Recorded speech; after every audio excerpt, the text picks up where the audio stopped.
suis diplômé de Centrale Supélec. J'ai commencé ma carrière dans un groupe international et rapidement, j'ai été salarié et j'ai travaillé dans une entreprise de portage salarial depuis donc, en 99. Donc ça date maintenant de quelques années. Voilà. En 2017, j'ai créé la FEDEPS, l'Association de défense des salariés et des utilisateurs du portage salarial. Je ne suis plus salarié, je ne travaille plus pour des sociétés de portage salarial depuis 5 ans. Début 2017, je me suis rendu compte que les sociétés de portage trichaient dans les bulletins de paye. Et c'était vraiment une nouveauté, ça faisait des années que je travaillais dans le portage salarial et je m'en suis rendu compte. Et ça m'a vraiment intrigué et j'ai décidé de faire une enquête approfondie. Donc j'ai passé 6 mois à éplucher le bulletin de paye de beaucoup de sociétés de portage salarial avec l'appui des salariés qui étaient portés chez elles. Et je me suis rendu compte de l'ampleur de cette pratique de surfacturation des charges patronales dans le bulletin de paye. Donc c'était vraiment un système bien établi. Donc c'est ça qui m'a conduit avec les salariés portés. Bon, j'étais lanceur d'alerte et puis on a créé la FEDEPS qui est l'association de défense des utilisateurs du portage salarial. L'association est à but non lucratif et j'y exerce à titre purement bénévole. D'abord, je pensais que ça allait être résolu en 3 mois. J'étais très naïf. Vu le degré de grossièreté de l'escroquerie, parce qu'on parle quand même de faux en écriture dans le bulletin de paye, je me suis dit, voilà, je préviens les médias, je préviens la justice en premier, les médias en deuxième, et puis dans 3 mois, c'est réglé et les entreprises vont faire marche arrière et vont régulariser. Bon, ça n'a pas été le cas. Mais oui, et puis j'ai le sentiment quelque part d'une injustice, c'est beaucoup de temps passé à aider les autres de façon bénévole. Donc oui, j'ai des doutes, je me dis mais pourquoi je fais ça? Après, la réponse elle est que si moi je lâche, l'escroquerie continue, la pratique continue, et quelque part c'est dommage. Donc j'ai envie de terminer le job, quoi, comme on dit. L'objet de l'association, le premier désir, c'est de mettre fin à l'escroquerie, aux surfacturations, aux frais cachés dans le portage salarial, parce que c'est le gros sujet dans le portage salarial. Après, on peut regarder le détail des offres, etc. Mais la première chose, c'est que les entreprises de portage arrêtent de tricher. C'était ça l'objectif principal de l'association. Ensuite, l'association, c'est l'association des utilisateurs du portage salarial, salariés comme entreprises. C'est-à-dire qu'on répond à tout type de demandes. La première étant effectivement l'analyse de fiches de paye, l'analyse de dossiers. Et de pratiques de sociétés de portage, mais c'est aussi, ça peut être des litiges avec les sociétés de portage, c'est des questions qui se posent sur la légalité ou non, le cadre juridique, etc. autour du portage salarial. On a été assez bien servi par les médias. Il faut savoir que le portage salarial, c'est pas très médiatique, pourtant le label, la FEDEPS et cette pratique des frais cachés ont été couverts par des grands médias nationaux. Je pense au Monde, aux Échos, à l'excellente enquête de Benoît Colomba dans Secret d'Info de France Inter.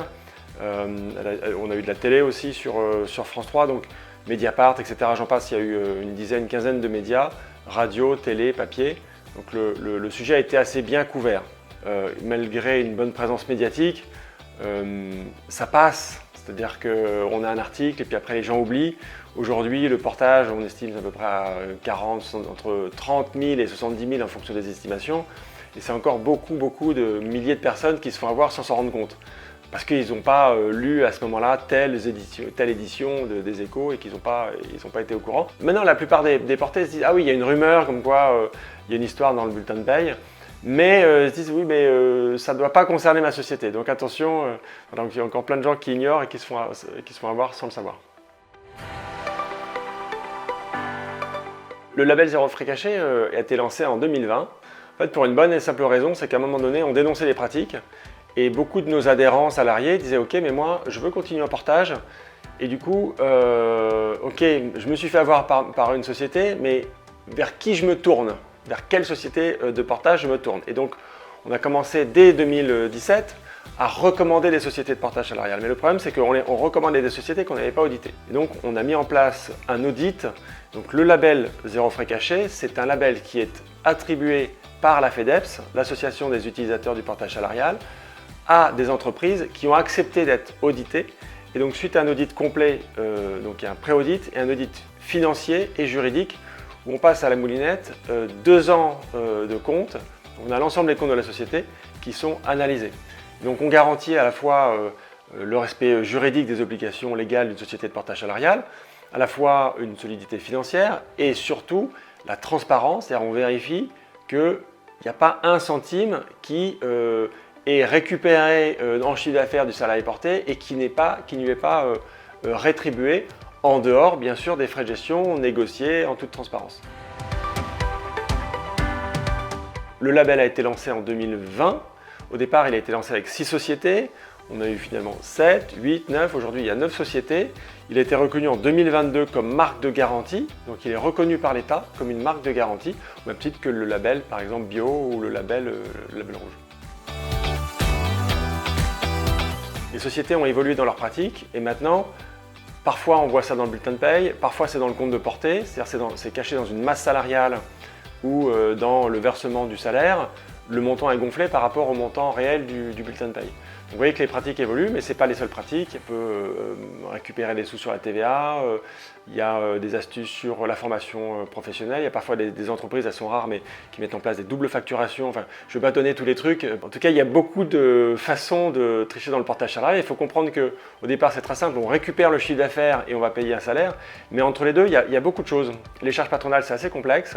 La fiscalité, ce qu'on paye, il y a par exemple des taxes légales qu'on peut enlever, mais le calcul lui-même des taxes peut être biaisé. Donc il y a le milieu du portage fourni d'innovation sur la façon de pouvoir prendre des frais cachés. Un salarié porté qui a un bulletin de paye normal et malheureusement dans cette société de portage il y a un décès, donc un salarié de porté décède. Sa femme contacte la société de portage et se rend compte qu'il n'était pas assuré en prévoyance. Donc ça veut dire qu'il payait les cotisations de prévoyance, on peut vérifier sur le bulletin de paye, elles étaient au bon niveau légal, mais l'entreprise de portage ne les avait pas payées, il n'avait pas déclaré les salariés et n'a pas déclaré le salarié en prévoyance. Voilà un exemple qu'on ne peut pas détecter sur le bulletin de paye. Et ça, voilà, des exemples comme ça, j'en ai une dizaine.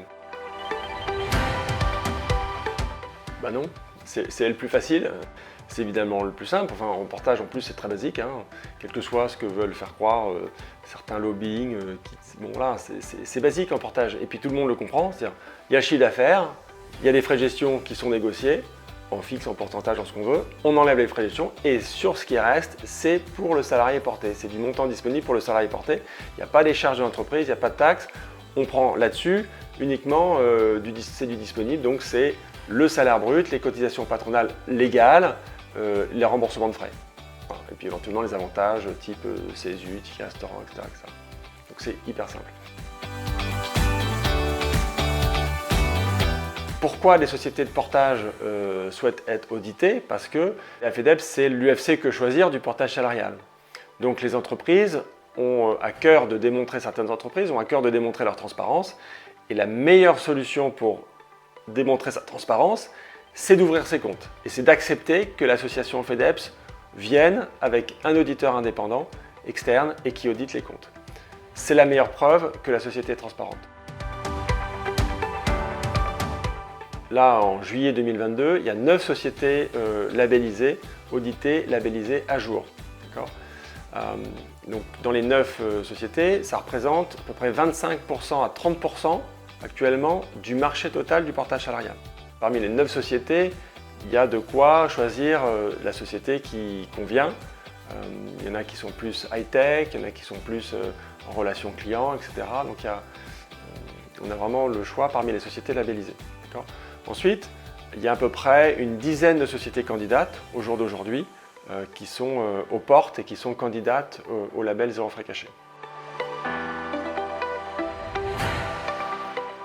La réponse est oui. Oui, absolument. De plus en plus, donc l'association et le label Zéro Frais Caché est reconnu de plus en plus par les acheteurs, de plus en plus par les salariés portés, les managers de transition, les formateurs, les consultants.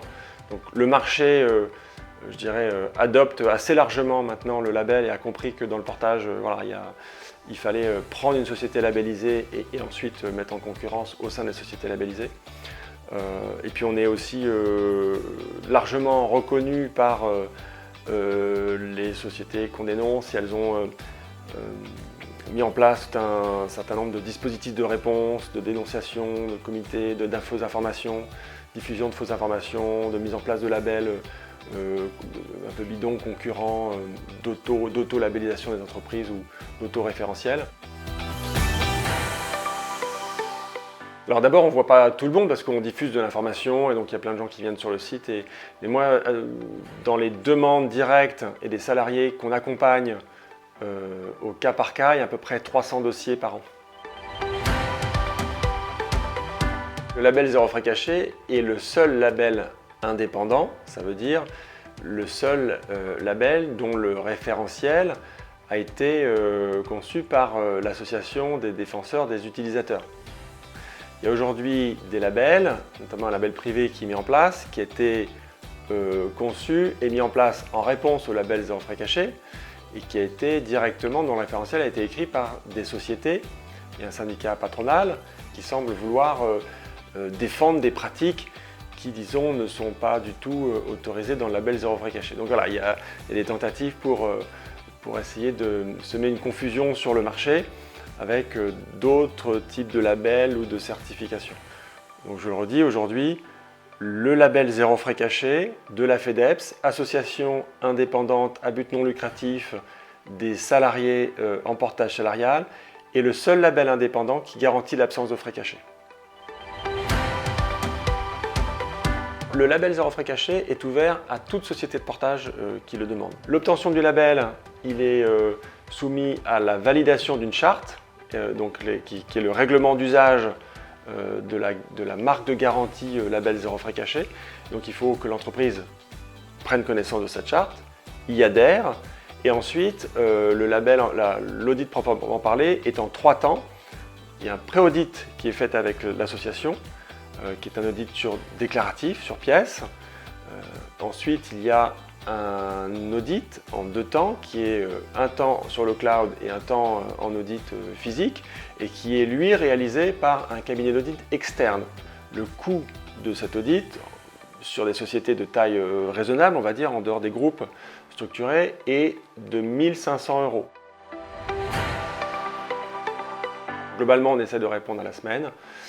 Parmi les demandes, ça concerne des candidats au portage salarial, des salariés portés qui se posent la question sur leur entreprise de portage, sur les pratiques de leur entreprise de portage, et des acheteurs qui mettent en place, de prestations intellectuelles, qui mettent en place dans leur entreprise une démarche de RSE. Donc typiquement les demandes, on répond très rapidement sur l'analyse de frais cachés. Telle société a-t-elle une pratique de frais cachés? Ça peut être par l'envoi de bulletins de paie, de comptes de portée. On a une veille sur une quarantaine, cinquantaine de sociétés de portage où on connaît leurs pratiques. Voilà. Et puis après, on a des pratiques plus sur des litiges et puis ensuite des conseils généraux sur le portage salarial. Il y a dans les 2 organisations patronales aujourd'hui, dans les adhérents et parmi les membres du bureau d'ailleurs, des entreprises qui sont mises en cause directement à travers des plaintes de salariés portés et à travers des informations judiciaires. Donc les organisations patronales ont du mal à faire la transparence et à répondre positivement et à se positionner par rapport à la FEDEPS, dans la mesure où parmi leurs membres du bureau et parmi leurs membres, leurs adhérents, il y a des sociétés mises en cause. Donc la relation est un peu délicate. Concernant les syndicats salariés, comme la CGT Cadre avec qui on travaille très bien, et puis il y a des syndicats qui sont un petit peu plus absents des négociations, etc. Parce qu'il faut savoir que les salariés portés sont très peu syndiqués, et donc assez peu représentés souvent par leurs syndicats.